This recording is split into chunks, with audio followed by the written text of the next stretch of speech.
Semoga yang subscribe diberikan rezeki melimpah dari jalan tak terduga. Dan yang like komen, dimudahkan jalannya menuju surga di hari akhir nanti. Siapa yang tak mendengar nama Qorun? Dia adalah seorang sosok kaya raya di zaman Nabi Musa yang namanya melegenda hingga sekarang. Kisahnya diabadikan dalam Al-Quran, bahkan menjadi peribahasa atau ungkapan di masyarakat guna menggambarkan seseorang yang mirip dengan tabiatnya atau menisbatkan harta yang ditemukan terpendam dalam tanah sebagai harta Qorun. Qorun adalah miliarder kaya raya yang hidup sejaman dengan Nabi Musa. Saking kaya rayanya, Qorun setiap kali keluar dari rumahnya, ia didampingi dengan 300 pelayan laki-laki dan 300 pelayan perempuan.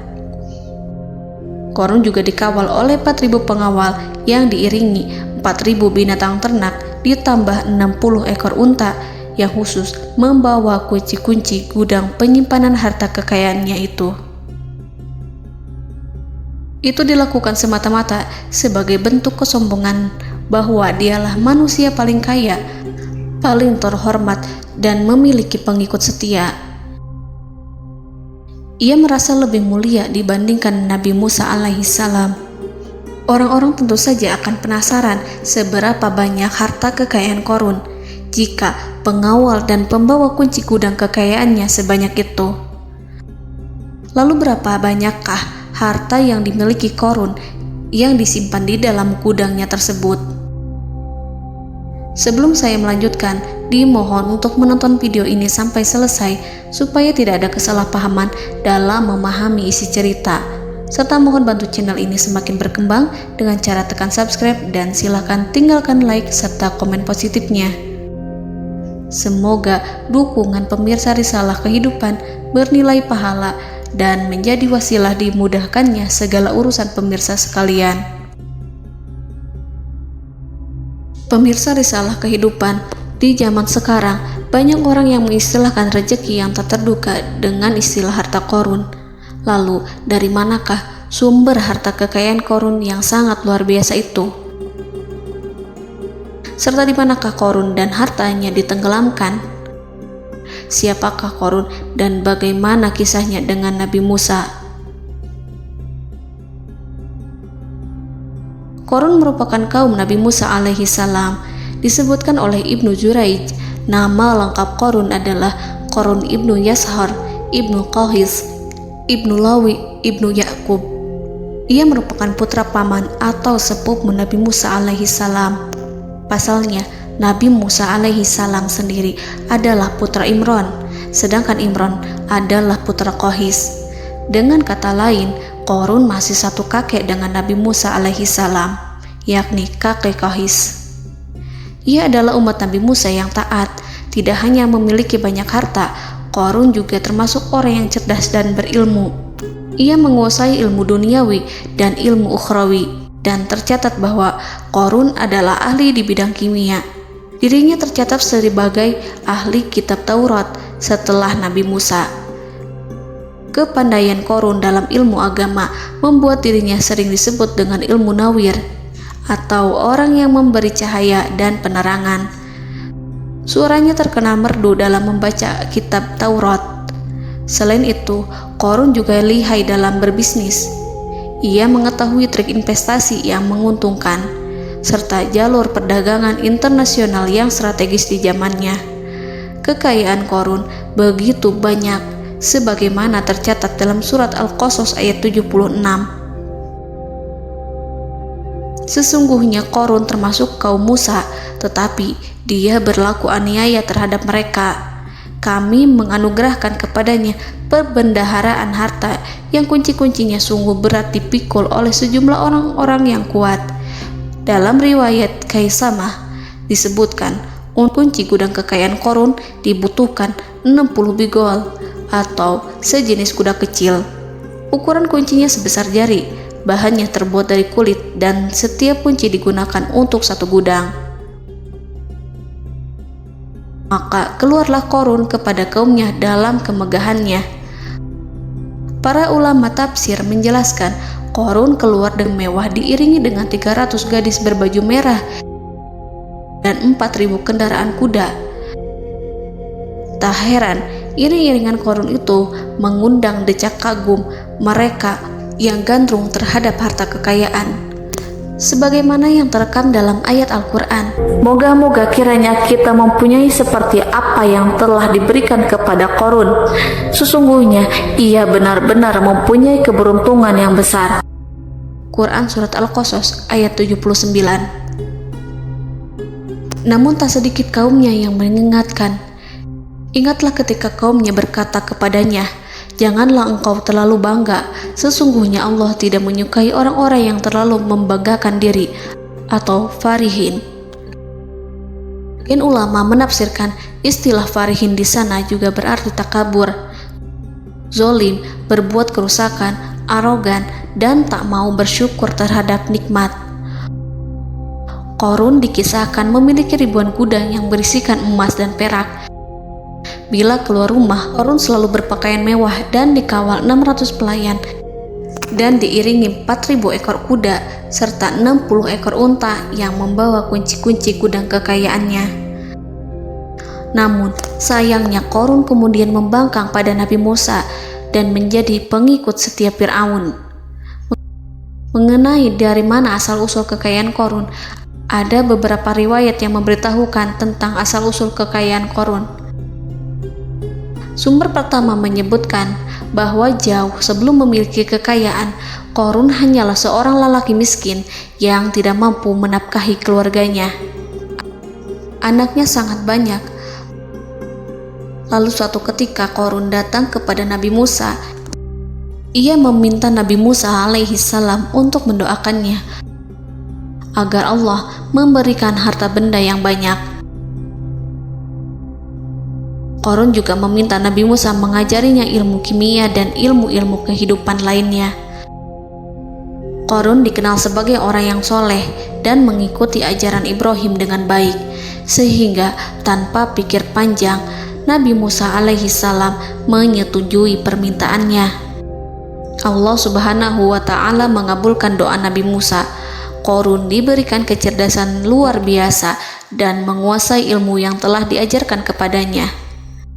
Korun menguasai teori dan praktik pembuatan emas permata dan beragam perhiasan mewah lainnya. Ia juga pakar dalam ilmu arsitektur, rancangan bangunan, penataan kota, dan lain sebagainya. Tidak lama setelah itu, hidupnya berubah. Korun pun hidup dengan bergelimbang harta. Ribuan gudang yang dimilikinya penuh dengan emas dan perak. Namun, sayangnya, keberuntungan yang didapatkannya membuatnya gelap mata. Korun mulai hidup dengan penuh pamer, keangkuhan, dan penuh kesombongan. Kekayaan yang diberikan Allah Subhanahu wa Ta'ala membuatnya lupa dengan Sang Maha Pemberi. Korun merasa lebih terhormat dan mulia dibandingkan Nabi Musa. Ia pun akhirnya membelot dan durhaka pada Musa. Ia mengingkari janji-janjinya dulu dan beralih menjadi pengikut Fir'aun yang setia. Loyalitas Korun terhadap Fir'aun membuatnya diangkat menjadi kepala mandor yang membawahi ribuan pekerja. Dikisahkan bahwa Korun bersikap semena-mena terhadap para pekerja. Ia tega memotong upah mereka. Ia melakukan korupsi demi membangun istana dan kemegahannya sendiri, dan untuk membangun gudang-gudang penyimpanan harta yang telah ia kumpulkan jauh-jauh hari. Ketika datang perintah zakat, Nabi Musa alaihi salam pergi menemui Korun dan memerintahnya mengeluarkan zakat sebesar 1 dinar dari setiap 1.000 dinar hartanya, 1 dirham dari setiap 1.000 dirham, 1 kambing dari setiap 1.000 kambing, dan seterusnya. Setelah Korun menghitung seluruh hartanya, ternyata jumlah zakatnya sangat besar. Kekikirannya pun mulai menghalangi hatinya untuk mengeluarkan zakat. Korun enggan membayar zakat ketika Nabi Musa alaihissalam menagih zakat yang diperintahkan oleh Allah untuk ditunaikan olehnya. Ketika Korun dimintai zakat, ia langsung marah dan tidak memberikan sedikit pun kekayaannya. Dia berpikir bahwa harta kekayaan yang dimilikinya didapat dari hasil kerja dan usahanya, dan tidak ada kaitannya dengan siapapun, termasuk Allah Subhanahu wa Ta'ala. Janji Qarun untuk lebih taat beribadah dan membantu sesama jika diberi kekayaan oleh Allah dilupakannya. Dia mempergunakan kekayaannya tersebut dalam kesesatan, kezoliman, dan permusuhan, sehingga membuatnya menjadi sombong dan terlena. Orang-orang beriman pada masa itu sering menasihati Qarun untuk bersyukur atas nikmat yang telah Allah berikan. Tetapi dia tidak mengindahkan nasihat tersebut. Dari sikapnya tersebut sudah jelas bahwa Qarun tidak membutuhkan nasihat kebenaran, bahkan merasa tidak takut dengan ancaman Allah. Sebab Qarun merasa sudah memiliki segalanya. Qarun merasa dirinya hebat dan pintar serta punya banyak pengikut setia, punya banyak pengawal dan merasa aman karena dekat dengan Raja Fir'aun. Qarun berkata, "Sesungguhnya aku mendapatkan harta ini karena ilmu yang ada padaku." Qarun sangat sombong. Ia merasa hartanya didapatkannya sendiri tanpa campur tangan dan kehendak Zat yang Maha Kaya, yakni Allah Subhanahu wa Ta'ala. Apakah Qarun lupa ataukah ia tidak tahu bahwa Allah telah membinasakan orang-orang sombong sebelumnya yang bahkan lebih kuat darinya, yang lebih kaya darinya, yang lebih banyak pengawalannya, lebih kokoh dan tak terkalahkan dibanding dirinya?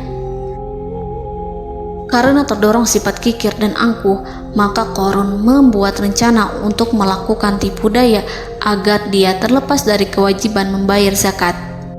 Dia ingin menjatuhkan nama baik dan citra baik Nabi Musa. Kemudian dia mengumpulkan tokoh-tokoh konglomerat Bani Israel. Ia berkata kepada mereka, "Wahai saudara-saudaraku, terhadap apa yang diperintahkan Musa untuk membayar zakat, apakah kalian akan mematuhinya? Sekarang dia hendak mengambil harta yang ada di tangan kalian, maka pikirkanlah suatu cara untuk menghindari perintahnya." Para pembesar-pembesar yang dipanggil kemudian menjawab, "Wahai paduka Qarun, engkau lebih besar daripada kami. Kami akan melakukan apapun yang kau inginkan." Qarun berkata, "Datangkanlah kepadaku wanita cantik. Aku akan memberinya hadiah besar jika ia berhasil menggoda dan memfitnah Musa." Ketika wanita cantik yang diinginkannya datang, Qarun memberikan kepadanya uang muka sebagai jaminan. Ia akan membayarkan seluruh yang dijanjikannya ketika berhasil menjalankan misinya. Bukan hanya itu, Qarun pun berjanji akan menjadikan wanita ini sebagai istrinya. Keesokan harinya, Qarun mengumpulkan Bani Israel. Setelah itu, Qarun menghadap kepada Nabi Musa seraya berkata, "Orang-orang menanti kedatangan Anda, sampaikanlah saran dan nasihat kepada mereka." Nabi Musa kemudian keluar dari rumahnya. Ia mulai menyampaikan nasihat pada umatnya. Di antara nasihatnya, beliau berkata, "Barang siapa yang mencuri, aku akan memotong tangannya. Barang siapa yang memfitnah, aku akan mencambuknya sebanyak 70 kali. Barang siapa yang tidak mempunyai istri dan dia berbuat zina, maka aku akan mencambuknya sebanyak 70 kali. Adapun barang siapa yang memiliki istri dan ia berbuat zina, aku akan rajam dia sampai mati." Qarun kemudian berkata, "Apakah ini juga berlaku untuk Anda jika Anda sendiri yang berbuat zina? Apakah Anda akan menerima hukumannya?" Kemudian Nabi Musa menjawab, "Ya, meskipun saya sendiri yang melakukannya." Maka kemudian Qarun memanggil wanita yang telah dibayarnya. Wanita itu berdiri di depan Nabi Musa dan Bani Israel yang telah berkumpul, mengaku sedang hamil karena berhubungan badan dengan Nabi Musa. Maka marahlah Nabi Musa atas fitnah kejam yang diarahkan kepadanya. Kemudian Nabi Musa melakukan sholat 2 rakaat, lalu mendatangi wanita itu dan menyumpahnya agar mengatakan siapa yang menyuruhnya. Wanita itu menjadi ketakutan. Ia bergemetar di depan Nabi Musa dan mengaku bahwa yang menyuruhnya adalah Qarun. Lalu wanita itu bertaubat dan meminta maaf kepada Nabi Musa. Seketika Nabi Musa bersujud seraya berdoa kepada Allah agar menimpakan azab kepada Qarun. Allah memberi wahyu kepada Musa bahwa bumi telah dijadikan tunduk kepada perintah Nabi Musa. Kemudian Nabi Musa berkata kepada bumi, "Wahai bumi, telanlah Qarun beserta kekayaannya, habiskanlah semua." Kala itu Allah menurunkan wahyu kepada Musa alaihissalam untuk memerintah bumi apapun yang diinginkannya. Begitu Nabi Musa alaihissalam datang dengan wajah sangat marah, barulah Qarun merajuk, "Wahai Musa, sayangilah aku." Sementara Nabi Musa alaihissalam tak bergeming. Beliau lantas berkata pada bumi, "Wahai bumi, ambillah mereka." Seketika rumah Qarun mulai bergetar. Qarun dan antek-anteknya mulai dibenamkan hingga bagian lututnya. Rumahnya ikut turun sedalam lutut. Qarun kembali merajuk, "Sayangilah aku Musa." Rumahnya kembali berguncang. Kini Qarun dan kawan-kawannya kembali terbenam hingga pusar. Demikian pula rumahnya. Qarun terus merajuk, "Wahai Musa, sayangilah aku." Sementara Nabi Musa alaihissalam kembali meminta bumi, "Wahai bumi, ambillah mereka." Rumah Qarun berguncang lagi, sementara Qarun dan kawan-kawannya terus terbenam hingga bagian tenggorokannya. Demikian pula rumahnya. Qarun lagi-lagi menjerit, "Wahai Musa, sayangilah aku." Namun Nabi Musa alaihissalam tak bergeming. Beliau terus meminta bumi menelannya, hingga akhirnya Qarun dan kawan-kawannya hilang seluruhnya ditelan bumi. Tak lama setelah itu Allah berkata, "Wahai Musa, apa yang membuatmu bersikap demikian? Padahal demi kemuliaanku, andai dia Qarun berdoa kepadaku, niscaya aku akan rahmati. Maka kami benamkan dia beserta rumahnya ke dalam bumi, maka tidak ada baginya satu golongan pun yang akan menolongnya selain Allah. Dan dia tidak termasuk orang-orang yang dapat membela diri." Quran Surat Al-Qasas ayat 81. Lalu di manakah lokasi ditenggelamkannya Qarun beserta harta bendanya? Konon berdasarkan kepercayaan beberapa masyarakat setempat, Qarun ditenggelamkan di sekitar sungai atau danau Moris yang terkenal di kota Payom, negara Mesir. Qarun konon mendirikan istana dan di tempat itu pula ia ditenggelamkan.